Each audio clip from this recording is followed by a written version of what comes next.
మీరు వచ్చిన మీ అందరికీ ప్రభు అయిన క్రీస్తు నామములో నా శుభాలు వందనాలు.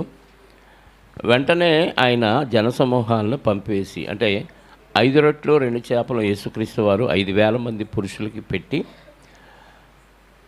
స్త్రీలు పిల్లలు కాక తిన్నవారి సంఖ్య 5,000 మంది పురుషులు అని చెప్పేసి వెంటనే వాళ్ళని ఆ అరణ్య ప్రదేశం నుంచి పంపించేశాడు. భోజనం పెట్టి జనసమూహములను తాను పంపివేయునంతలో తన శిష్యులు దోణి ఎక్కి తనకంటే ముందుగా అద్దరికి వెళ్ళవలనని ఆయన వారిని బలవంతము చేశాను. ఇదంతా గలిలయ సముద్రం అవతల యువతల జరుగుతున్న కార్యక్రమం. అద్దరికి వెళ్ళాలంటే ఏదో దాటాలి. ఏం దాటాలి? ఆ ప్రాంతంలో ఉన్నదేంటి? గెన్నేసరతు లేదా గలిలయ సముద్రం. ఈ ప్రాంతాల్లోనే ఆయన ఎక్కువ తిరుగుతూ ఉన్నాడు. అద్దరికి వెళ్ళాడు, అంటే చిన్న పడవ దోణి ఎక్కి అద్దరికి వెళ్ళాడు. శిష్యులు తనకంటే ముందుగా మీరు వెళ్ళాలి, అద్దరికి వెళ్ళిపోవాలని యేసుక్రీస్తు వారు బలవంతం చేశాడంట. శిష్యులు, నేను ఉంటాను, మీరు వెళ్ళిపోండి, అద్దరికి వెళ్ళిపోండి అని బలవంతం చేసినప్పుడు ఆయన ఆ జనసమూహములను పంపేసి ప్రార్థన చేయుటకు ఏకాంతముగా కొండ ఎక్కిపోయి సాయంకాలం అయినప్పుడు ఒంటరిగా ఉండెను. ప్రార్థన మనం మాట్లాడుకున్నాం. దేవునితో మనం మాట్లాడుకునే అవకాశాన్ని ఇచ్చింది ప్రార్థన. ప్రార్థనలో మన చుట్టుపక్కల ఏమీ గుర్తు రాకూడదు. మన పక్కన ఎవరున్నారు, ఏం చేస్తున్నారు, అసలు ఏమీ ధ్యాస ఉండకూడదు. ఏకాంతముగా దేవునితో మాట్లాడుకునేదే ప్రార్థన. కళ్ళు తెరిచి ప్రార్థన చేసామనుకోండి, ఎదుటేం జరుగుతుందో తెలిసింది కాబట్టి వెంటనే డైవర్ట్ అయిపోతాం. చెవులు కూడా మూసుకుంటే మంచిది ప్రార్థన అప్పుడు, ఎందుకంటే ఏ శబ్దం విన్నా ఉలికిపడి కళ్ళు తెరిచి అటు ఇటు చూస్తాం. యేసుక్రీస్తు వారు శిష్యులు పంపేసి ఏకాంతంగా ఒంటరిగా ఎక్కడికి వెళ్ళాడు? ప్రార్థన చేయుటకు వెళ్ళిపోయాడు. ఒంటరిగా వెళ్ళిపోయాడు. అంటే డిస్టర్బెన్స్ ఉండకూడదు ప్రార్థనలో. ఏకాంతంగా తండ్రితో మాట్లాడుకునే అవకాశం, డిస్టర్బెన్స్ ఉండకూడదు. ఒకడ 10 మందిలో ఉన్న 100 మందిలో ఉన్న ప్రార్థన అనగానే అసలు ఈ లోకంతో సంబంధం కట్ చేసుకొని దేవునితో ఏకాగ్రత కలిగి ఉండేదే ప్రార్థన. మనం ఇంట్రెస్ట్ అయిన విషయాలు ఏదైనా పని చేస్తున్నప్పుడు, ఏదైనా సీరియల్ చూస్తున్నప్పుడు పక్కన ఏం జరుగుతుందో మనకు తెలియదు కదా. చాలామంది పిలిచినా 1కి 10 సార్లు పిలిచినా వినపడదు. ఎందుకు? చెవులు ఉన్నాయి, వినపడుతుంది శబ్దం, కానీ ధ్యాస అంతా ఎక్కడుంది? ఆ పని మీదో, ఆ సీరియల్ మీదో, ఆ సినిమా మీదో ఉంది. కాబట్టి మనం పక్కన వాళ్ళు పిలిచినా పక్కన ఏం జరుగుతుందో మనకు తెలియకుండా పోద్ది. అలాగే దేవునితో మాట్లాడుకునేటప్పుడు ఏకాంతత కావాలి, అంటే ఏకాగ్రత కావాలి. ఏ బయట సంగతులు, బయట విషయాలు అన్నీ పక్కన పెట్టిపోవాలి, సపరేట్ అయిపోవాలి. అందుకే యేసుక్రీస్తు వారు సపరేట్ అయిపోయి ఏకాంతంగా తండ్రితో మాట్లాడుకోవటానికి ప్రార్థన కోసం ఆయన కొండ ఎక్కి పోయి సాయంకాలం అయినప్పుడు ఒంటరిగా ఉండెను. అప్పటికి ఆ దోణి అద్దరికి దూరముగా నుండగా గాలి ఎదురైనందున అలల వలన కొట్టబడుచుండెను. గాలి ఎదురైనప్పుడు సముద్రం ఏమైంది? అలల వలన కొట్టబడుతుంది. అంటే ఎక్కడి దాకా వచ్చింది? అది ఒడ్డుకి సమీపంగా ఉంది. అద్దరికి ఆ మాట రాయబడి ఉంది చూడండి, 24. అప్పటికి ఆ దోణి అద్దరికి దూరముగా నుండగా గాలి ఎదురైనందున అలల వలన కొట్టబడుచుండెను. దరికి దూరంగా ఉంది, ఇంకా దరి చేరలేదు. అప్పుడు గాలి వచ్చింది, అలల వలన దోణి అటు ఇటు ఊగిపోతూ ఉంది. ఆ సమయంలో 25వ వచనం, రాత్రి 4వ జామున ఆయన సముద్రం మీద నడుచుచు వారి యొద్దకు వచ్చాను. రాత్రి 4వ జాము అంటే 3 నుంచి 6 గంటల మధ్యకాలం, తెల్లవారుజామున. 6 నుంచి సాయంత్రం 6 నుంచి 9 గంటల వరకు ఒక జాము, అది రాత్రి మొదటి జాము. జాముల గురించి ఇక్కడ చెప్పానో తెల్లారిలో చెప్పానో గుర్తులేదు. 6 గంటల నుంచి 9 గంటల వరకు మొదటి జాము, రాత్రి మొదటి జాము. 9 గంటల నుంచి 12 గంటల వరకు రాత్రి రెండవ జాము.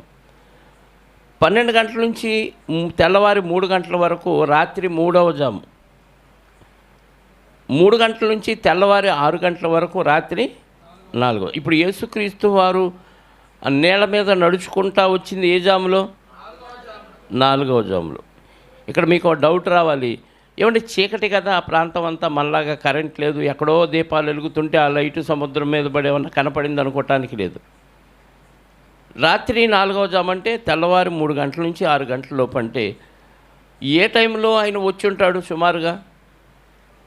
ఈ 3 గంటల మధ్యలో తెల్లవారుచున్నప్పుడు వచ్చి ఉంటాడు. ఎందుకంటే సముద్రం మీద ఎవరో నడిచి వస్తున్నట్టు ఎలా కనపడిద్ది? చీకట్లో కనపడిద్దా? సముద్రంలో ఎటు చూసినా ఏం కనపడిద్ది? చీకటి. ఒకవేళ కనపడితే నక్షత్రాల వెలుగులో కాస్త కనపడతారు. మనలాగా అప్పుడు కళ్ళజోళ్ళు లేవు, అంత కరెంటుకి అలవాటు పడినోళ్ళు కాదు. కాబట్టి చీకట్లో కూడా మనకంటే ఒక 20-30 ఏళ్ళు పెద్ద తరం ఉన్నవాళ్ళు, ఈ కరెంటు అలవాటు లేని పెద్దలు చీకట్లో కూడా అన్నీ చూడగలిగేవాళ్ళు. ఇప్పుడు పిల్లల్ని స్ట్రీట్ లైట్ కింద చదువుకోమనండి, ఆ లైటింగ్ సరిపోదు. ఇంట్లో దీపం వెలిగించి చదువుకోమనండి, సరిపోదు. అప్పటి రోజు వాళ్ళ కళ్ళు బాగుండేవి, లైటింగ్కి కళ్ళు అలవాటు పడలేదు. కాబట్టి సముద్రం మీద ఎవరు వస్తున్నారో నడుచుకుంటా వాళ్ళు చూడగలిగే సామర్థ్యం వాళ్ళకు ఉంది. వాళ్ళ ఐ పవర్ అంత బాగుంది. ఎన్నో జామున? 4వ జామున నీళ్ళ మీద నడుచుకుంటూ వచ్చేలాగే, అప్పటిదాకా నీళ్ళ మీద నడిచిన వ్యక్తిని ఎవరో చూడలేదు సహజంగా. ఆల్రెడీ వాళ్ళల్లో కొన్ని మూఢనమ్మకాలు ఉన్నాయి, భక్తుల్లో ఉన్నాయి, భక్తిహీనుల్లో ఉన్నాయి. ఏంటా మూఢనమ్మకాలంటే, సడన్గా మనుషులు సంచరించని ప్రదేశంలో, మనుషులు నడవలేని ప్రదేశంలో ఒక వ్యక్తి ఒంటరిగా కనపడితే వాళ్ళు భయపడిపోతారు ఎవరైనా. ఇప్పుడు మనం వెళ్తూ ఉంటాం చీకట్లో, సడన్గా పొలాల్లో ఒక మనిషి కనపడి ఎవర్రా మీరు అన్నారనుకోండి, మనిషి అనుకుంటాం, దైవం అనుకుంటాం కదా. తెల్లటి బట్టలు వేసుకున్నారనుకో, అది ఇంకా ఒళ్ళంతా చెమటలు బట్టి 1-2 పడిపోవటమే. ఎందుకంటే మనకి చిన్నప్పటి నుంచి ఒక భయాన్ని నూరిపోసారు పెద్దలు. శిష్యులు కూడా యూదులైనప్పటికీ ఏదో భూతాలు తిరుగుతున్నాయి అనే భయం వాళ్ళలో కూడా ఉంది. ఈయన రాత్రి 4వ జామున అలా నీళ్ళ మీద నడుచుకుంటూ వస్తే వీళ్ళ పడవ పరిస్థితి ఎలా ఉంది? అలల చేత కొట్టబడుతుంది. గాలి ఎదురైనందున ఈ పడవ అలల చేత ఒక పక్క ఊగిసలాడుతూ ఉన్నారు, ఒక పక్క యేసుక్రీస్తు వారు నీళ్ళ మీద నడుచుకుంటూ సముద్రం మీద వచ్చేలకి అసలు ఏం అర్థం కాల, మైండ్ బ్లాక్ అయిపోయి వాళ్ళు భయపడిపోయారంట. రాత్రి 4వ జామున ఆయన సముద్రం మీద నడుచుచూ వారి యొద్దకు వచ్చాను. ఆయన సముద్రం మీద నడుచుట శిష్యులు చూచి తొందరపడి భూతమని చెప్పుకొని భయము చేత కేకలు వేసిరి. అంటే ఎంత పెద్ద కేకలు వేసారో సముద్రంలో కదా. ఇప్పుడు గాలిలో ఒక ఆయన ఇలా వచ్చాడు అనుకో మన ముందు, ఇక్కడ ఎవరైనా ఉంటారా? అందరు పారిపోతారు పెద్ద కేకలు వేసుకుంటూ. పిల్లలేంటి పెద్దలేంటి తొక్కిసలాట జరిగింది. ఎందుకంటే ఎప్పుడు చూడని ఒక విషయం అప్పుడే చూస్తే మనకి భయం. ఇదేదో అతీత శక్తి, మానవాతీత శక్తి అని భయపడిపోయి భూతం అనిపోయి తొందరపడి వాళ్ళు పెద్దగా కేకలేశారంట. అప్పుడు యేసుక్రీస్తు వారు కన్ఫర్మ్ చేశారు, మీరేం భయపడొద్దు అని చెప్పేసి. ఏం చెప్పాడు? 27వ వచనం. వెంటనే యేసు ధైర్యము తెచ్చుకొనుడి, నేనే, భయపడకూడని వారితో చెప్పగా పేతురు, ప్రభువా, నీవే అయితే నీళ్ళ మీద నడిచి నీ యొద్దకు వచ్చుటకు నాకు సెలవిమ్మని ఆయనతో అనేను. ఆయన నడిచాడు, నువ్వేనా, భూతం కాదా? నేనే అన్నాడు. నువ్వైతే నేను కూడా నడుస్తాను, నాకు సెలవి ఆజ్ఞ అని అడిగాడు.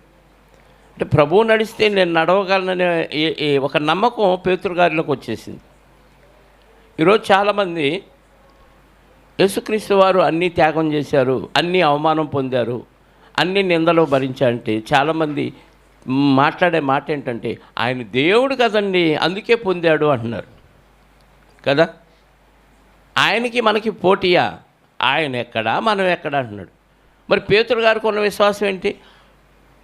నువ్వే అయితే నువ్వు నడిచావు కదా, నేను కూడా నడుస్తాను, నువ్వు ఆజ్ఞిస్తే నేను నడుస్తాను. అంటే యేసుక్రీస్తు ద్వారా నేను కూడా నడవగలననే విశ్వాసం ఉంది పేతురు గారు. యేసుక్రీస్తు వారు సాధించని మనం ఎందుకు సాధించలేం? ఆయన దేవుడండి, దేవుని కుమారుడు అండి, అందుకే సాధించాడు. అంటే అసలు దేవుడు దేవుని కుమారుడు ఈ సాధిస్తే ఆయన గొప్ప ఏముంది? మీకు అర్థమైందా? ఆయన్ని కొట్టినా తిట్టినా హింసించినా ఆయనకి ఏ గాయాలు అవ్వట్లేదు అనుకోండి, అప్పుడు దేవుడు కాబట్టి ఆయనకి గాయం అవ్వలేదు కాబట్టి ఆ గాయం యొక్క బాధ ఏంటో ఆయనకు తెలియదు కాబట్టి సహించాడంటే ఇంకా మనం ఆయన గొప్పతనం ఏమీ ఉన్నట్టుగా అనిపించదు. ఆయన కూడా ఎలాంటి శరీరాన్ని ధరించుకొచ్చాడని బైబిల్ చెప్తుంది. ఆయన కూడా మనవలే రక్తమాంసములలో పాడివాడయ్యాడు.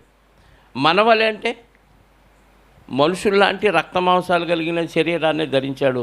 ఒకవేళ దేవుడు ఏదన్నా శక్తులు ఇస్తే ప్రజల కోసం ఉపయోగించాడే తప్ప తన కోసం ఏమన్నా వాడుకున్నాడా? ఏ ఒక్క శక్తిని ఆయన తన కోసం అంటూ ఉపయోగించుకోవాలా. అంటే మనలాంటి మనిషి, ఆయనకి మనలాగే బాధ ఉంది. హెబ్రీ పత్రిక 2వ అధ్యాయంలో చెప్తాడు. 15వ వచనం కూడా చూడండి ఒకసారి. హెబ్రీ పత్రిక 2వ అధ్యాయం 14-15 కలిసి ఉంటాయి.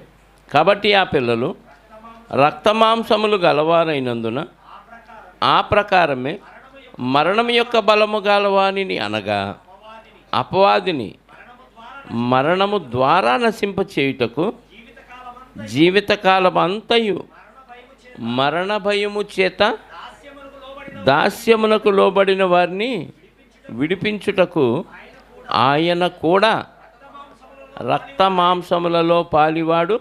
ఆయన ఏంటంటే ఆయన కూడా మనలాంటి రక్తమాంసాలలో భాగస్తుడే. ఆయనకి స్పెషల్ దేహం ఏమీ లేదు. చాలామంది పాస్టర్లు నాతో ఈ విషయంలో డిస్కషన్ చేసి, లేదంటే ఆయన స్పెషల్, ఆయన జన్మ స్పెషల్, ఆయన దేహం స్పెషల్ కాదురా బాబు. ఆయన మనలాంటి మానవ శరీరమే, ఆయన స్పెషల్ దేహం దేవుడు ఇస్తే ఆయన గొప్పతనం ఏముంది? మీకు అర్థమైందా? నేను అగ్నిలోకి వెళ్ళి కాలకుండా వచ్చాను అన్నాను అనుకోండి, నీకు సూట్ ఉంది కాబట్టి కాలేదు, మాలాగా సూట్ లేకుండా వెళ్ళు, అప్పుడు కాలకుండా వస్తే అప్పుడు గొప్ప, అంతే కదా. ఇప్పుడు యేసుక్రీస్తు వారు కూడా అతీత శక్తులు తన కోసం వాడుకొని ఎవడు దెబ్బ కొట్టినా శుభమంత్రాన్ని మాయం చేసుకొని జయించాడు అనుకోండి, ఆయన గొప్పతనం ఏమీ లేదు, ఆయన త్యాగం ఏమీ కనపడదు. కానీ ఆయన కూడా మనవలి ఆ పిల్లలు రక్తమాంసములు గలవారైనందున మరణం యొక్క బలము గలవాన్ని అనగా అపవాదిని మరణము ద్వారా నశింపచేయుటకు ఆయన కూడా జీవితకాలం అంతయు మరణ భయము చేత దాస్యమునకు లోబడుచున్న వారిని విడిపించుటకు ఆయన కూడా రక్తమాంసములలో పాలివాడయ్యాడు. మరొక వచనం 4వ అధ్యాయం అదే హెబ్రీ పత్రిక 18వ వచనం. హెబ్రీ పత్రిక 4వ అధ్యాయం 18వ వచనం, 15వ వచనం. మన ప్రధాన యాజకుడు మన బలహీనతల యందు, మన ప్రధాన యాజకుడు అంటే ప్రభు అయిన యేసుక్రీస్తు వారు మన బలహీనతల యందు సహానుభవం, మనతో సహానుభవం లేనివాడు. అంటే మనలాంటి బలహీనతల్లో ఆయనకు కూడా అనుభవం ఉందా? ఉంది. మన బలహీనత యందు మనతో సహానుభవం లేనివాడు కాడు, కానీ సమస్త విషయాల్లో ఆయన కూడా మనవలే శోధింపబడినను ఆయన ఎలా ఉన్నాడు? పాపము లేనివాడుగా ఉన్నాడు. మనం శోధన రాగానే పాపంలో పడిపోతున్నాం, అవకాశం రాగానే తప్పు చేసేస్తున్నాం. దేవుడు లేడు, సంఘం లేదు, ప్రార్థన లేదు, ఏమీ లేదు. అవకాశం దొరికితే చాలు ఈజీగా పాపం చేస్తున్నాం. మరి ఆయన ఎవరు నా తల్లి, ఎవరు నా సహోదరులు? దేవుని చిత్త ప్రకారం చేసేవాళ్ళే నాతో పాటు పరలోకం వచ్చేవాళ్ళు, వాళ్ళే నా తల్లి, నా సహోదరుడు అని చెప్పాడు. అంటే దేవుని కోసం, దేవుని వాక్యానుసారంగా ఉండే వాళ్ళ కోసమే బ్రతికాడు తప్ప వాక్యానుసారంగా లేని వాళ్ళకి అవకాశం ఉంటే వాళ్ళు వాక్యం చెప్పాడే తప్ప వాళ్ళ కోసం ఆయన ప్రయాసపడలేదు, ఎగ్గొట్టలేదు, దేవుని పనిని ఎగ్గొట్టలేదు, దేవుని కార్యక్రమాలు చేయకుండా మానేయలేదు. మనమేమో ఆయనలాగా నిలబడలేకపోతున్నాం, ఊరికినే పడిపోతున్నాం. అందుకే ఆయన మనకు బాటేసిపోయాడు, మాదిరి ఉంచిపోయాడు, అడుగు జాడల్లో నడుచుకోవటానికి మాదిరి ఉంచిపోయాడు. కానీ మనమే ఊరకూరనే ఎడుతాం, ఊరకూరనే అలుగుతాం, నేను అని ఈగోతో చచ్చిపోతున్నాం. ఎప్పుడైతే యేసుక్రీస్తులో మనం బాప్తీసం పొందామో నువ్వేమైపోవాలి? క్రీస్తుతో పాటు చచ్చిపోవాలి, సమాధి చేయబడాలి. చచ్చిపోయిన తర్వాత నన్ను అన్నారు, నన్ను పట్టించుకోవట్లేదు, నన్ను ఎవరు లెక్క చేయట్లేదు, నాకు రావాల్సినవి నాకు రావట్లేదని నేను అంటున్నావంటే నువ్వు బాప్తీసంలో చావలేదని అర్థం. బాప్తీసంలో చావకపోతే క్రీస్తులో కొత్తగా ఎలా జన్మిస్తావు? చస్తేనే కదా క్రీస్తులో జన్మించేది. ఒకడు కొత్తగా జన్మించిన ఎడల వాడు పరలోక రాజ్యంలో ప్రవేశిస్తాడు. జన్మించకపోతే పరలోక రాజ్యంలోనే ప్రవేశం లేదు. ఉన్నాం అనుకుంటాం అంతే. పాత జీవితం చచ్చిపోవాలి. ఇంకా ఉంది పాత జీవితం అంటే నువ్వు బాప్తీసంలో చావలేదని అర్థం. అందుకే నేను అనే ఈగోతో చచ్చిపోతాను. మరి ప్రభువారు కూడా నేను అని ఫీల్ అయ్యాడు అనుకో, పరలోకం నుంచి వచ్చాను వీళ్ళని రక్షించడానికి వచ్చిన నన్నే పట్టించుకోవట్లేదు వీళ్ళు అనుకున్నాడు అనుకో, ఏం చేసేవాడు చెప్పండి? ఏం చేసేవాడు? ఇలాంటి వాళ్ళ కోసం నేను పరలోకాన్ని విడిచి వచ్చింది, నేను వెళ్ళిపోదామని అలిగి వెళ్ళిపోయాడు అనుకో, మన బతుకేమయ్యేది? ఇట్లా చావటం, అట్లా నరకానికి వెళ్ళిపోవటం. ఇక ప్రార్థన లేదు, ఉపవాసం లేదు, వాక్యం లేదు, ఏం అవసరం లేదు. ఎందుకు? రక్షణ మనకు లేదు కాబట్టి. ప్రభువారు వచ్చిన పని చేయకుండా వెళ్ళిపోతే అలిగి ఆయనకి ఏమైనా సన్మానాలు జరిగినాయా? అవమానాలు జరిగినాయా? అవమానాలే జరిగినాయి. సత్కార్యాలు ఏమైనా జరిగినాయా? జరగలేదు. ఎవరైనా పట్టించుకున్నారా? ఎవరు పట్టించుకోండి. అక్కడక్కడ ఒకళ్ళిద్దరు తప్ప ప్రభు మా ఇంటికి వచ్చి భోజనం చేయని చెప్పిన వాళ్ళు ఎవరు కనపడలేదు. ఎంతమందిని స్వస్థత చేసి అంటే వచ్చిన వాళ్ళందరికీ స్వస్థత చేశాడు. ఎవరు కృతజ్ఞత కనపరిచారు? మరి అలగొచ్చు ఆయన? అలగొచ్చు, కానీ అలగలేదు.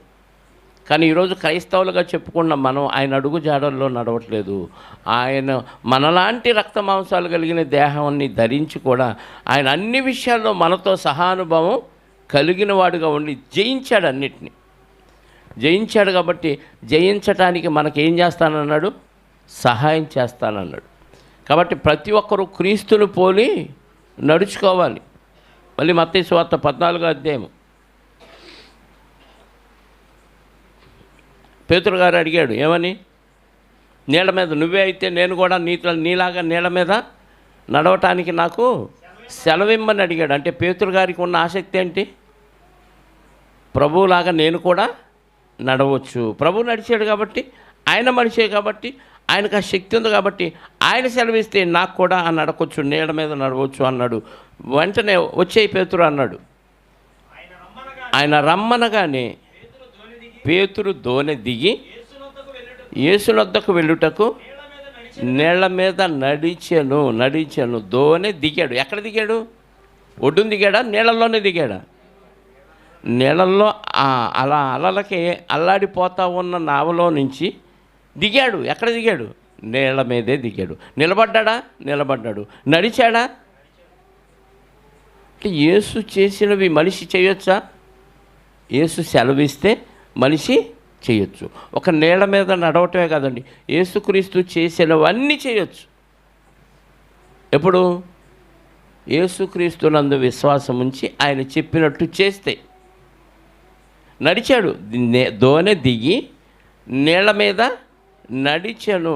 నడుస్తూ ఉన్న క్రమంలో పడిపోయే ప్రమాదం ఉందా అంటే పడిపోయే ప్రమాదం ఉంది. చూపు యేసు వైపు లేకుండా పేతురు చూపు గాలి వైపు మళ్ళింది.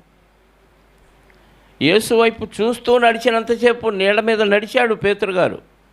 ఎప్పుడైతే చూపు డైవర్ట్ అయిందో ఏమైంది? చదవండి. గాలిని వెంటనే యేసు చేయి 30వ వచనం. ఆయన 29 ఆయన రమ్మనగానే పేతురు దోణి దిగి యేసునొద్దకు వెళ్ళుటకు నీళ్ల మీద నడిచెను. కానీ గాలిని చూచి భయపడి మునిగిపోసాగి ప్రభువా నన్ను రక్షించమని కేకలు. అంటే చూపెట్టుబడింది, గాలి చూపబడింది. మన చూపు ప్రభు వైపు ఉంటే ఏం చేస్తాం? ప్రభు మాట ప్రకారంగా నడుస్తాం.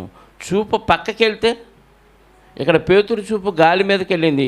మన చూపు బంధువుల మీదకో, స్నేహితుల మీదకో, పని మీదకో, ఉద్యోగాల మీదకో, భర్త మీదకో, భార్య మీదకో, అలంకరణ మీదకో, ఇంట్లో వస్తువుల మీదకో, బైకుల మీదకో, నగల మీదకో, దేనొక దాని మీదకి వెళ్ళిపోద్ది. నీ చూపు మరలిందా మునిగిపోతావు అంటున్నాడు. చూపు మారితే ఏమైంది? మునిగిపోతావు. చూపు మారితే.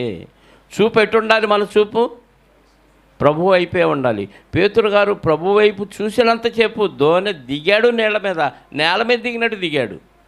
నేల మీద నడిచినట్టు నడిచాడు.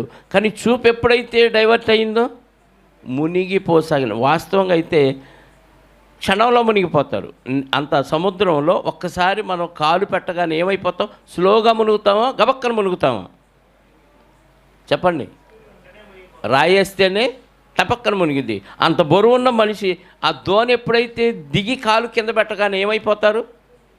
వెంటనే మునిగిపోతారు. కానీ పేతురు గారి దగ్గర ప్రభు ఉన్నాడు కాబట్టి స్లోగా మునుగుతున్నాడు. మునిగిపోసాగాను. అంతేనా ఉంది? ప్రభువా నన్ను రక్షించుమని కేకలు వేశాను. వెంటనే యేసు చెయ్యి చాపి అతన్ని పట్టుకొని, అల్ప విశ్వాసి ఎందుకు సందేహపడితివి అని అతనితో, అంటే డౌట్ వచ్చి నేనేనా నడుస్తుంది, నేనెంతగా గొప్పగా నడుస్తున్నానని అలా డౌట్ పడి అటు గాలి వైపు చూశాడు. ప్రభు వైపు చూపు నుంచి గాలి వైపు మళ్ళింది.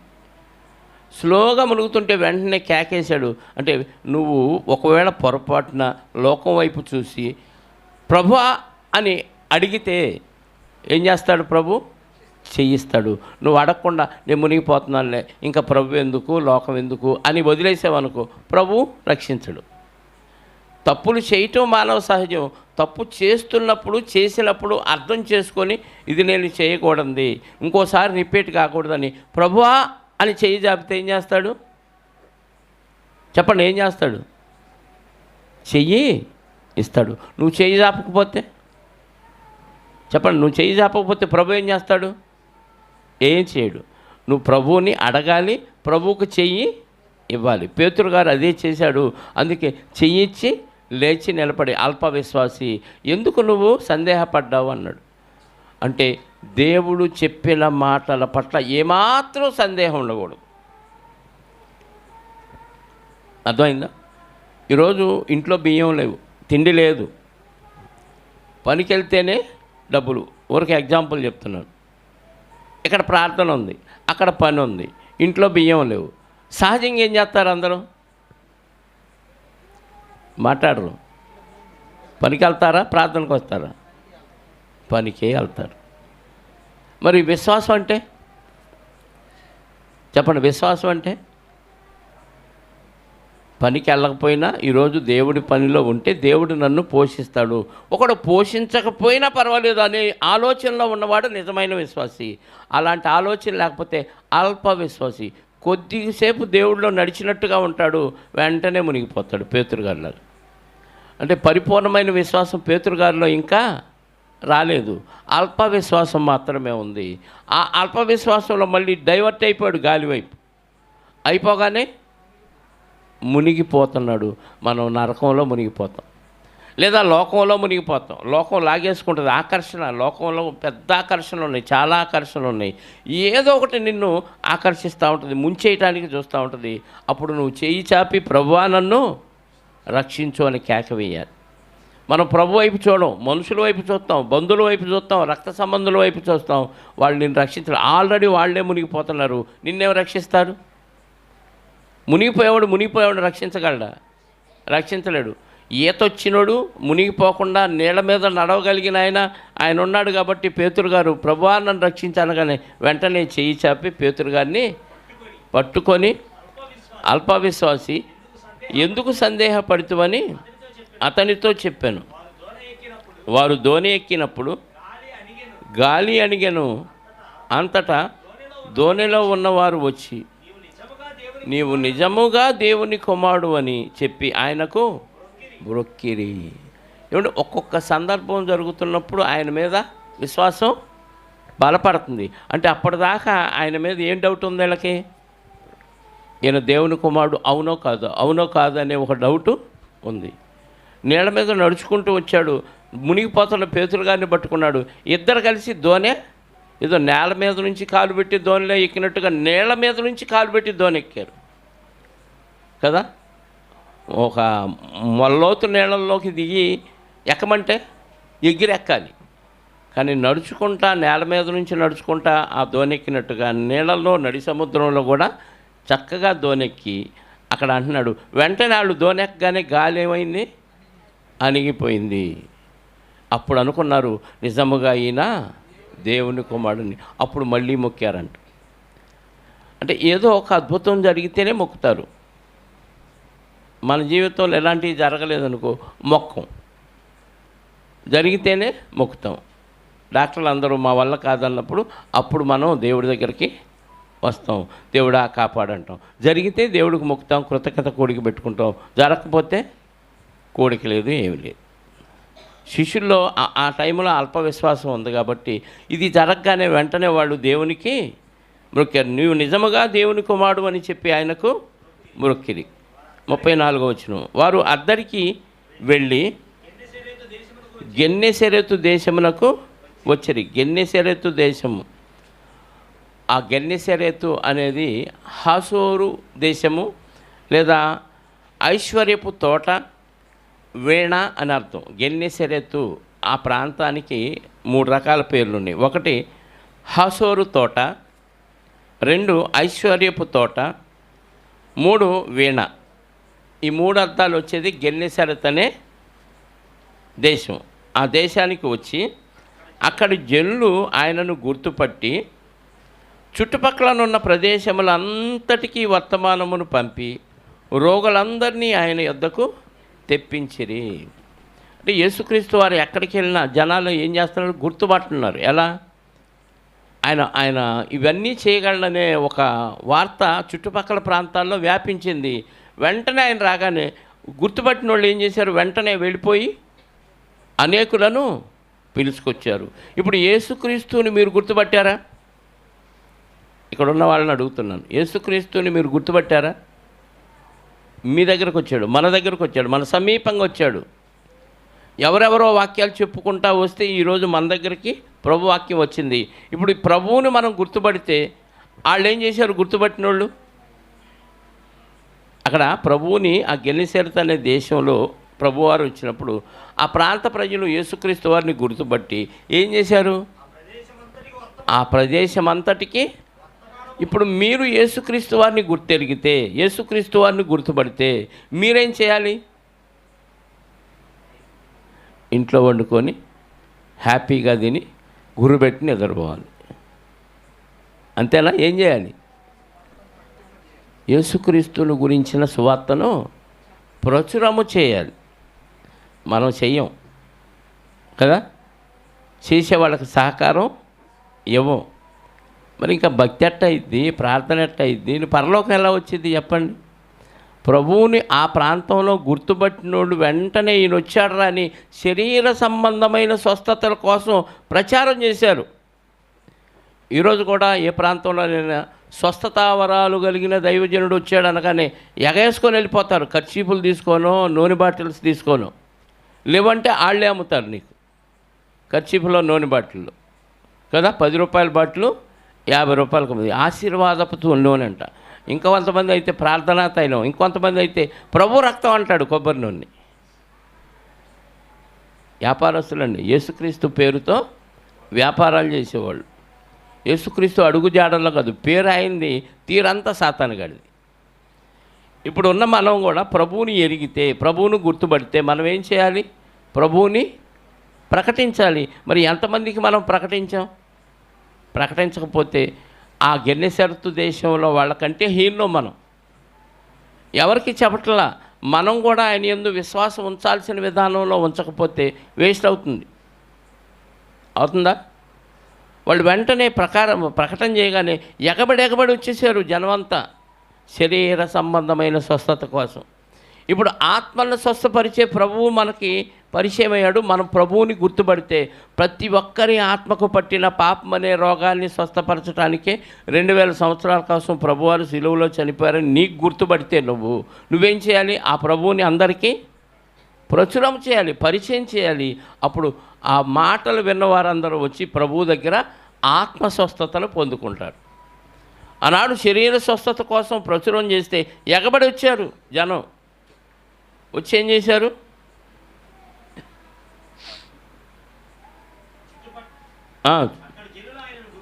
అక్కడ జనులు ఆయన గుర్తుపట్టి చుట్టుపక్కలనున్న ఆ ప్రదేశం అంతటికి వర్తమానం పంపి రోగులనందరినీ ఆయన యొద్దకు తెప్పించిరి. అవసరమైతే బళ్ళు పెట్టారో, మరి గుర్ర బళ్ళు పెట్టారో, ఏం పెట్టారో తెప్పించిరి. అంటే రోగాలు ఉన్న వాళ్ళని వర్తమానం పంపించింది కాబట్టి తీసుకొచ్చారు. ఇప్పుడు ఆత్మరోగాలు ఉన్నవాళ్ళు మన చుట్టుపక్కల లేరా? ఉన్నారు. వాళ్ళు మనం ఏం చేయాలి? తెప్పించాలి. ఎక్కడి దగ్గరికి? ప్రభు దగ్గరికి, ఆత్మను స్వస్థపరచుకోవటానికి. గెన్నెసరెతు దేశంలో ఉన్న వారికి ఉన్న ఆ ఆలోచన ఈరోజు క్రైస్తవులుగా మనకు లేదంటే ప్రభువును వారు గుర్తుపట్టారు, మనం గుర్తుపట్టలేదని అర్థం. మనం గుర్తుపడితే ఏం చేస్తాం? వెంటనే ప్రచురం చేసి తెప్పిస్తాం, ఆత్మరోగుల్ని తెప్పిస్తాం, పాపం అనే రోగంతో బాధపడుతున్న వారందరినీ తెప్పిస్తాం. వాళ్ళు తెప్పించారు, మనం తెప్పించలేదంటే వాళ్ళకంటే హీనులు. వీరిని వచ్చిన రోగులందరి గురించి ఒక రిక్వెస్ట్ చేశారు యేసుక్రీస్తు వారి దగ్గర. అయ్యా, ఇంతమంది వచ్చారు, అంతమంది తల మీద నువ్వు చేసి ప్రార్థన చేస్తే చాలా టైం పట్టింది. ఏం అవసరం లేదు, నీ పవర్ మాకు తెలుసు, నువ్వేంటో మాకు తెలుసు, నీ వస్త్రపు చెంగు ముట్టని చాలు. అంటే వరుసనే క్యూ పెట్టి అలా టచ్ చేయటం, యేసుక్రీస్తు వారిని వెళ్ళిపోవటం, అలా వస్త్రపు చెంగు ముట్టడం, వెళ్ళిపోవటం. ప్రార్థన చేయటం అంటే లేట్ అయింది, అలా వస్త్రాన్ని టచ్ చేసి వెళ్ళిపోవటం ఈజీగా అయింది. పెద్దలు పిలిపించిన పెద్దలు అన్నారు, ఏం చేయొద్దయ్యా, వీళ్ళందరూ వచ్చి నీ వస్త్రపు చెంగు మాత్రం ముట్టని చాలు. అంటే ఎంత విశ్వాసం అండి! నెత్తి మీద చెయ్యేసి ప్రార్థన చేస్తే తప్ప ప్రార్థన చేసినట్టుగా అనిపించదు కొంతమందికి. ఏందో పాస్టర్ గారు నేను చేస్తాలే ప్రార్థన, వెళ్ళిపో అన్నాడు, అడగగానే నెత్తిని చెయ్యేసి ప్రార్థన చేయలేదు అని అనుకుంటారు కొంతమంది. ప్రార్థన దేవుడికి చేసేది, స్వస్థత ఆయన నువ్వు ఎక్కడున్నా చేస్తాడు. నెత్తిని చెయ్యెత్తేనే ప్రార్థన ఆలకించి చేస్తాడనే రూల్ ఏమీ లేదు. డబ్బుల కోసం వేసిన వేషం ఇది. త్వరపడి ఎవరి మీద హస్త నిక్షేపణము చేయొద్దు అంటాడు పౌలు గారు తిమోతి గారితో. నెత్తి మీద చేసి ప్రార్థనలు లేవు ఆ రోజుల్లో ఉన్నాయి. ఎందుకంటే పరిశుద్ధాత్మ ట్రాన్స్ఫర్ అయ్యేవాడు. పరిశుద్ధాత్మ అపోస్తుల ద్వారా ఒకరి మీద నుంచి మరొకరి మీదకి వెళ్ళాలంటే అపోస్తులు వచ్చి చేతులు వేస్తేనే ఆ పరిశుద్ధాత్మ వచ్చేవాడు. కాబట్టి ఆ కాలంలో అది సంభవించింది. ఇంకా తర్వాత అవసరం లేదు. నువ్వు ప్రార్థన చేస్తే వినేది దేవుడు, స్వస్థపరిచేది దేవుడు, నెత్తిని చేయాల్సిన అవసరం లేదు. కానీ ఈరోజు దానికి అలవాటు పడ్డారు కొంతమంది స్వార్థపరులైన కాపర్లు, అలా అలవాటు చేశారు. కాబట్టి ఇలాగే చేయాలి ప్రార్థన అని అలవాటు పడి అలా చేయకపోతే ఈయనే సరైన పాస్టర్ కాదు అనుకునే అపార్థం చేసుకునే పరిస్థితిలోకి వెళ్ళిపోయారు. అందుకే ఆయన వస్త్రపు చెంగు మాత్రం ముట్టనివ్వయానికి రిక్వెస్ట్ చేస్తే ఆయనను వేడుకొని ముట్టిన వారందరూ, అందరా కొందరా? చాలామంది ఉన్నారుగా, వేల మంది ఉంటారు గ్రౌండ్లో, లేదా మందిరాల్లో కూడా పిలిపించుకుంటారు. ఎంతమందిని పిలుస్తారు స్వస్థత కోసం? వచ్చిన వాళ్ళు అందరికీ ఏదో ఒక రోగం ఉంటుందా? ఉండదా? ఉంటుంది. అందరూ స్వస్థపరచబడతారా? ఒకళ్ళిద్దరు పేర్లు పెట్టి వాళ్ళని స్టేజీ మీదకి పిలిచి టచ్, ఇది తప్ప ఇంకొక వాక్యం రాదు వాళ్ళకి. ఏమన్నా ఒక పాఠం చెప్తారా, ఒక మెసేజ్ చెప్తారా? అదేం లేదు. ఏంది వాళ్ళకి వచ్చిన వాక్యం? టచ్. ఏడుంది బైబిల్లో? అనగానే ఆ ఒకళ్ళిద్దరు పడిపోతారు. ప్రభువు పడ్డవాళ్ళని లేపుతాడు తప్ప ఉన్నవాళ్ళని పడగొట్టడు కదా. లేపుతాడా, పడగొడతాడా? ఏందో ఇడ్లీలు లేవని దిగులు పడుతున్నట్టుంది అందరూ. నువ్వు లేపితే మాకేంది, పడగొడితే మాకేంది, మాకు కావాల్సిన ఇడ్లీలు క్యాన్సిల్ అయిపోయినాయి కదా అన్నట్టు దిగులుగా ఉంది వ్యవహారం. రేపటి నుంచి అది కూడా అవసరం లేదు. ఇక ఈ బాధ కూడా ఉండదు. వచ్చే బుధవారం నుంచి వచ్చిన వారందరూ ఆయన్ని వస్త్రపు చెంగు ముడితే అందరూ స్వస్థత నొందిరి. అంటే వచ్చిన వారందరినీ స్వస్థపరచగలిగిన కెపాసిటీ ఎవరికి ఉంది? ప్రభువారికి ఉంది. ఆ విశ్వాసంతో ముట్టారు, వాళ్ళు స్వస్థతని పొందారు. మరి ఈరోజు సమాజంలో అందరూ స్వస్థపరచబడుతున్నారా? కొందరే స్వస్థపరచబడుతున్నారా? కొందరు కూడా కాదు, ఏదో ఒకళ్ళో ఇద్దరో స్వస్థపరచబడినట్టు వాళ్ళ మైండ్ని ప్రిపేర్ చేశారంతే. అది కూడా నాటకమే. ఎవరి దగ్గర ఈ శక్తులు ఎవరికి లేవు. ఒక వ్యక్తిని స్వస్థపరచగలిగిన సామర్థ్యం మనుషుల్ని ఇప్పుడు ఎవరికి లేదండి. దేవుడు స్వస్థపరుస్తాడు, అది నీ విశ్వాసాన్ని బట్టి. దేవుడు చేస్తాడు, చేయడం నేను అంటలేదు.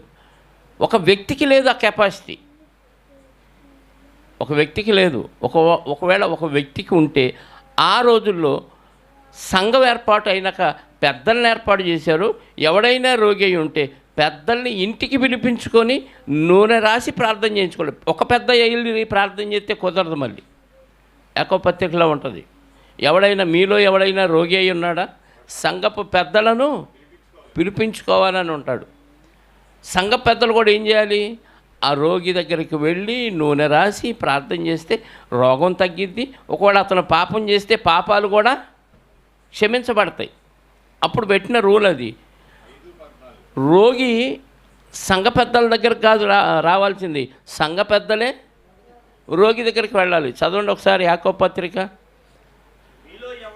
5వ అధ్యాయము 14వ వచనం. మీలో ఎవడైనాను రోగి అయి ఉన్నాడా? అంటే రోగంతో ఉన్నవాడు ఎవరిని పిలుచుకోవాలి? సంఘపు పెద్దలకు ఉండాల్సిన క్వాలిఫికేషన్ ఉంది. మళ్ళీ ఎవడు పడితాడు పెద్ద కాదు. మనోడు తెలియక కొద్దిగా గౌరవంగా కత్తి పద్ధతికి ఉన్నవాడిని ఈయన సంఘ పెద్ద అని పిలుస్తున్నారు.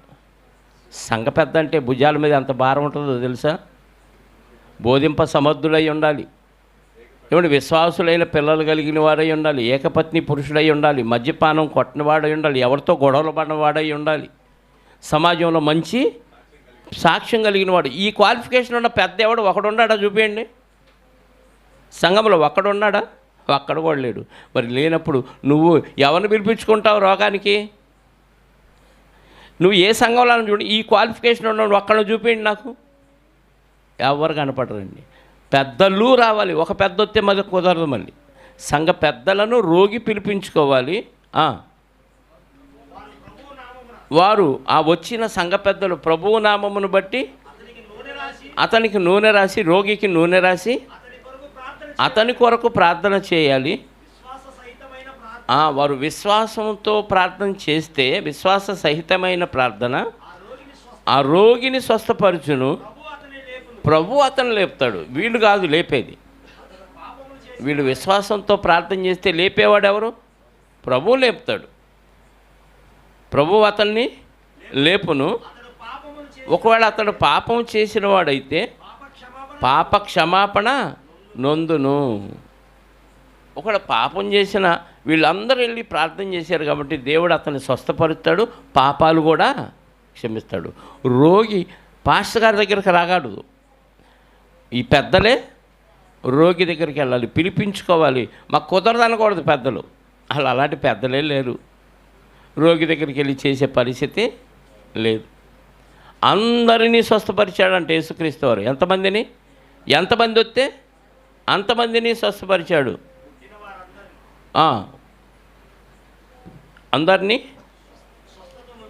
అందరూ స్వస్థత నొందిరి. 14వ అధ్యాయం కంప్లీట్ అయింది. 15వ అధ్యాయం ప్రారంభించుకుందాం. ఆ సమయమున యెరూషలేము నుండి శాస్త్రులను పరిచయులను యేసు వద్దకు వచ్చి, నీ శిష్యులు చేతులు కడుక్కొనకుండా భోజనము చేయుచున్నారే, వారెందు నిమిత్తము పెద్దల పారంపర్య ఆచారమును అతిక్రమించుచున్నారని అడిగిరి. ఏమడిగారు? యేసుక్రీస్తు వారి మీద ఎక్కడ తప్పు మోపుదామని ఎదురు చూస్తున్నారు. ఎవరు? శాస్త్రులు, పరిచయులు. ఏంటి వాళ్ళ ప్రాబ్లం ఏంటి? చేతులు కడుక్కోకుండా భోజనం చేస్తున్నారు. ఎవరు పెట్టారంట ఈ పద్ధతి? చేతులు కడుక్కొనే భోజనం చేయాలనే పద్ధతి దేవుడు పెట్టాడా, పెద్దలు పెట్టారని చెప్పారా? పెద్దల పారంపర్య ఆచారమును మీరుచున్నారు. అంటే దేవుడు పెట్టిన పద్ధతులను తప్పినా ఏం ప్రాబ్లం లేదు, కానీ పెద్దలు చెప్పిన పద్ధతులు తప్పితే మాత్రం అస్సలేదు. మా ఊరు రివాజ్ ఇదండి అంటాడు, మా ఊరి పద్ధతి ఇదండి అంటాడు, మా సంఘ పద్ధతి ఇదండి అంటాడు. సంఘంలో ఈ పద్ధతిని పెట్టింది దేవుడా, మనుషులా?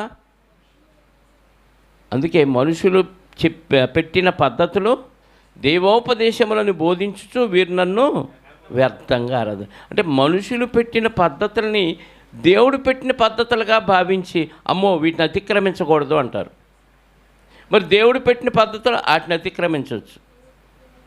వాళ్ళ ప్రాబ్లం ఏంటంటే చేతులు కడుక్కోకుండా భోజనం చేయటం మహాపాపం. మీ శిష్యులు ఎందుకయ్యా అలా చేస్తున్నారు అని యేసుక్రీస్తు వారిని క్వశ్చన్ చేస్తున్నారు. అప్పుడు 3వ వచనం, అందుకు ఆయన, మీరును మీ పారంపర్య ఆచారము నిమిత్తము దేవుని ఆజ్ఞని ఎందుకు అతిక్రమించుచున్నారు? యేసుక్రీస్తు వారు సరిగ్గా చెప్పాడు. ఏమని? మీరు ఆ పెద్దలేదో ఒక ఆచారం పెట్టారు, ఆచారం కోసం మీరు దేన్ని అతిక్రమిస్తున్నారు? దేవుని ఆజ్ఞను ఎందుకు అతిక్రమించుతున్నారు? మన ఇంటి పేరుతో చచ్చిపోయారు. పెద్దల పారంపర్య ఆచారం ప్రకారంగా మనం ఏం చేయాలి? దినం రోజు మాట్లాడండి. ఏందయ్యి? సమాధి బండ తీసుకురావాలి. గడ్డం గుండు కొట్టించుకుంటారా? స్నానం చేయాలా? దేవుడు చెప్పాడా? మనుషులు చెప్పారా? అదే అడిగాడు యేసుక్రీస్తు వారు. పెద్దలు నియమించిన ఆచారం మాత్రం ఖచ్చితంగా తూచా తప్పకుండా పాటించేస్తారే, మరి దేవుడి ఆజ్ఞను ఎందుకు అతిక్రమిస్తున్నారు? నిజంగా అండి, చాలా సంఘాల్లో, మన సంఘం ఏంది, చాలా సంఘాల్లో వాళ్ళు చెప్పారు కాబట్టి మేము చేయాలండి. ఎప్పటి నుంచో పెద్దలు చెప్పారండి. ఎందుకు చెప్పారండి తెలియదండి. వాళ్ళు చెప్పింది మాత్రం పాటించాలండి. మహిళ దూరం వెళ్ళకూడదు, గడప దాటకూడదు, పొలిమేర దాటకూడదు.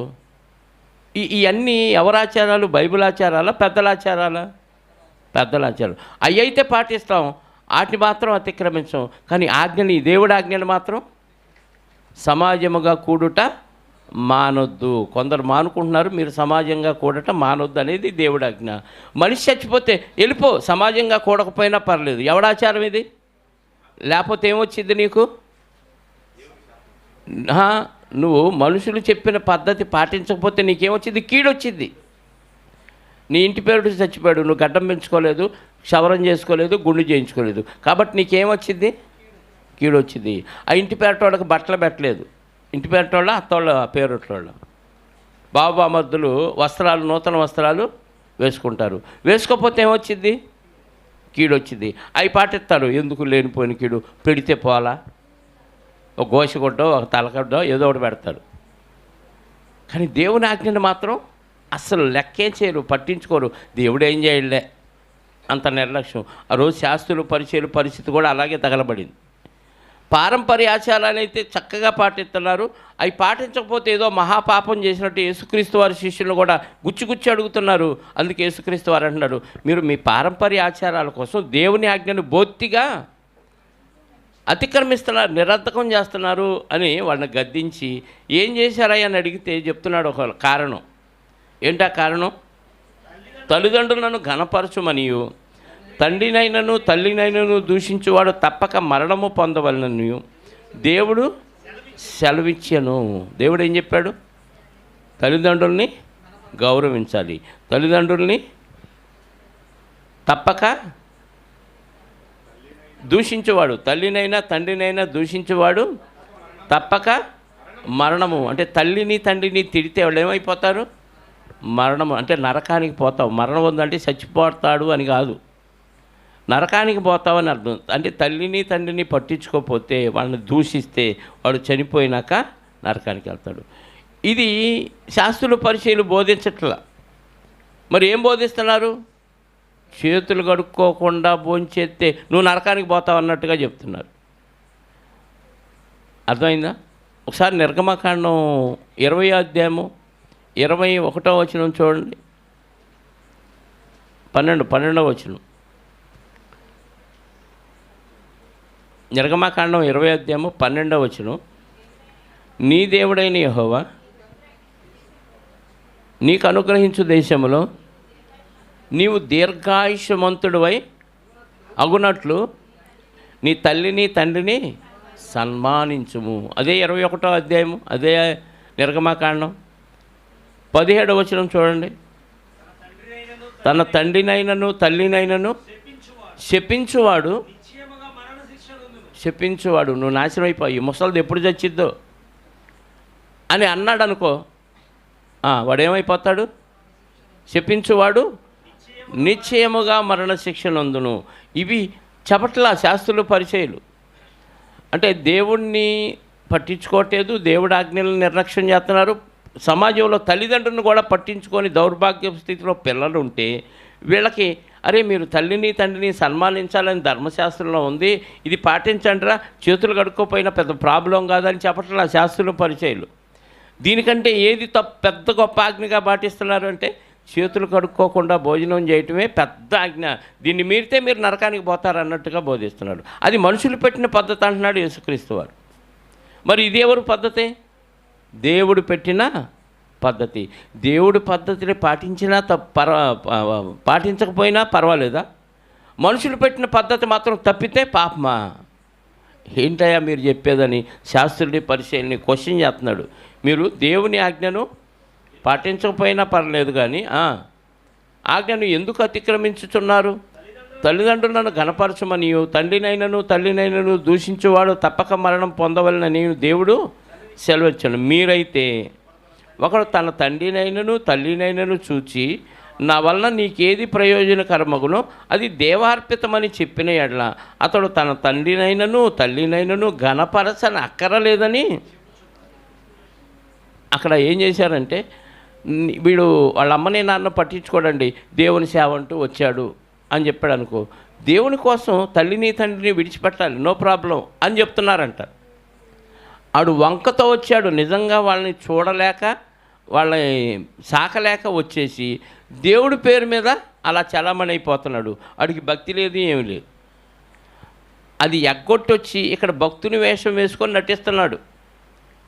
అదే యేసుక్రీస్తు వారు చెప్పారు, మీరైతే ఏం చెప్తున్నారంట, తల్లిని తండ్రిని గణపరచాల్సిన వాడు గణపరచకుండా ఇక్కడికి వస్తే దేవుడికి అర్పించుకున్నాడు వాడు, అందుకే ఆయన పట్టించుకోవట్లేదని వాడిని కూడా వెనకేసుకొని వస్తున్నారు. ఆ పని చేస్తున్నారు శాస్త్రులు పరిచయులు. అర్థమైందా? తల్లినైనను గణపరచ అక్కర్లేదని చెప్తున్నారు. ఎందుకంటే దేవుడి సేవలో ఉన్నాడు కాబట్టి తల్లిని తండ్రిని చూడకపోయినా నో ప్రాబ్లం అని చెప్తున్నారంట. అసలు దేవుని సేవ అంటేనే తల్లిని తండ్రిని చూడాలి, దేవుని సేవ అంటేనే నిన్ను వల్లే నీ పొరుగు వారిని ప్రేమించాలి. ఇక్కడికి వచ్చి గంగాళాలు గడిగి ఆ పనులు ఈ పనులు చేసి నేను దేవుని సేవ చేస్తున్నా అంటే దేవుడికి అవసరం లేదు. నువ్వు బయట నీ సాక్ష్యాన్ని కాపాడుకో, నువ్వు చేయవలసిన బాధ్యతలన్నీ చేస్తూ ఈ పని చేయాలి. కానీ దేవుడికి అర్పించుకున్నాడండి, అందుకే వాళ్ళ తల్లిదండ్రులను చూడపోయినా పర్వాలేదని చెప్తున్నారంట శాస్త్రులు పరిచయులు. 6వ వచనం, మీరు మీ పారంపర్య ఆచారము నిమిత్తమై దేవుని వాక్యమును నిరర్ధకము చేయుచున్నారు. దేని నిమిత్తం అంట? పారంపర్య ఆచారం నిమిత్తమై దేవుని ఆజ్ఞను, అంటే మనుషులు పెట్టిన పద్ధతుల కోసం వాక్యాన్ని కూడా తొంగలో దొక్కుతున్నారు. ఆనాటి నుంచి ఈనాటి వరకు జరుగుతుంది అది. ఆనాటి నుంచి ఈనాటి వరకు బంధువు కోసం ప్రాణం ఇస్తారు, వాక్యం కోసం ప్రాణాలు తీస్తున్నారు. దేవుడి సన్నిధికి వెళ్ళకపోయినా పర్లేదు, వాక్యం నేర్చుకోకపోయినా పర్లేదు, వాక్యానుసారంగా నడవపోయినా పర్లేదు, బంధువులు పెట్టుబడులు ఉన్నాయండి, వాళ్ళకి పెట్టామండి, రేపు వెళ్ళకపోతే మా దగ్గరికి రారండి, మాకు పెట్టాల్సినవి పెట్టరండి, రేపు ఫుల్లుగా పెడతాడు నరకంలో. ఈ పనికి మాలిన ఆలోచనలు ఎంత వాక్యం తెలుసుకున్నా కానీ పాటించలేకపోతే అదిగో ఆనాడు శాస్త్రులు పరిచయాలు ఏం చేశారో ఈరోజు క్రైస్తవుల పరిస్థితి కూడా అలాగే తగలబడింది. యెషయా గ్రంథం ఒకసారి చూడండి, 29వ అధ్యాయము 13వ వచనం. ప్రభు ఇలాగూ సెలవిచ్చుచున్నాడు, ఈ ప్రజలు నోటి మాటతో నా యొద్దకు వచ్చుచున్నారు, పెదవులతో నన్ను ఘనపరచుచున్నారు, కానీ వారి హృదయము నాకు దూరముగా చేసుకొని ఉన్నారు. వారు నా ఎడల చూపు భయభక్తులు మానవులు విధులను బట్టి వారు నేర్చుకొనినవే. అంటే మనుషులు పెట్టిన పద్ధతుల్లో దేవుణ్ణి పూజిస్తున్నట్టుగా కనపడుతున్నారు. ఏమంటే చాలామందికి దేవుడిని ఎలా ఆరాధించాలో తెలియదు. ఉప్పలపాడులోనూ తెనాలిలోనూ మాట్లాడుతున్నాను ఆరాధన గురించి. మరి మేము ఎన్నో సంవత్సరాల నుంచి చర్చిలకి వెళ్ళి ఆరాధిస్తున్నాం అంటే నువ్వు ఆరాధించే ఆరాధన మనుషులు పెట్టిన ఆరాధనే తప్ప దేవుడు చెప్పిన పద్ధతులు ఆయన ఆరాధించలేదు. మీరు దేవుడు చెప్పిన ఆరాధన వేరు, మనుషులు పెట్టిన ఆరాధన వేరు. అదే ఇప్పుడు యెషయా గ్రంథం 29వ అధ్యాయంలో మనం చదివింది. ఇప్పుడు యేసుక్రీస్తు వారు కూడా అదే చెప్తున్నారు. ఆ రిఫరెన్స్ని తీసి ఇక్కడ చెప్తున్నాడు. 7-8 వచనాలు చూడండి ఒకసారి. మత్తయి సువార్త 15వ అధ్యాయంలో, మీరు మీ పారంపర్య ఆచారము నిమిత్తము దేవుని వాక్యమును నిరర్ధకము చేయుచున్నారు. వేషధారులారా, ఈ ప్రజలు తన పెదవులతో నన్ను గణపరచుదురు కానీ వారి హృదయము నాకు దూరముగా ఉన్నది. మనుషులు కల్పించిన పద్ధతులు దేవుడు ఉపదేశించిన ఉపదేశాలను బోధించుచు వారు నన్ను వ్యర్థముగా ఆరాధించుచున్నారు అని యెషయా మిమ్మును గూర్చి ప్రవచించిన మాట సరి అని వారితో చెప్పాను. అంటే యెషయా గారు ముందే వీళ్ళ గురించి చెప్పాడు. ఎక్కడ చెప్పాడు? 29వ అధ్యాయము 13వ వచనంలో చెప్పాడు. అంటే దేవుడు చెప్పినయేమో పక్కన పెట్టేసి మనుషులు చెప్పిన పద్ధతుల్లో మేము ఆరాధిస్తున్నాం, దేవుడిని కనపరుస్తున్నాం, దేవుని స్తుతిస్తున్నాం, ఇదే భక్తి అనే ముసుగులో అలా బతికి బతికి బతికి చచ్చిపోతే ఎక్కడికి వెళ్ళిపోతారు? అప్పుడు దేవుడు అంటాడు, ప్రభా ఎన్ని ఆరాధనలు చేసామో నీ కోసం, ఎంత ధనాన్ని ఖర్చు పెట్టామో, ఎన్ని రాత్రులు ఉపవాస ప్రార్థనలు ఉన్నామంటే అవన్నీ నేను చెప్పలేదమ్మా. ఎక్కడ చెప్పాను? ఏ వచనంలో చెప్పానంటే మా పాస్టర్ గారు చెప్పారండి. పాస్టర్ గారు చెప్పిన మనుషులు కల్పించిన పద్ధతులే తప్ప నేను చెప్పిన పద్ధతులు కాదు అంటాడు. అందుకని నువ్వు ఎక్కడికి వెళ్ళిపోతావు ఇప్పుడు?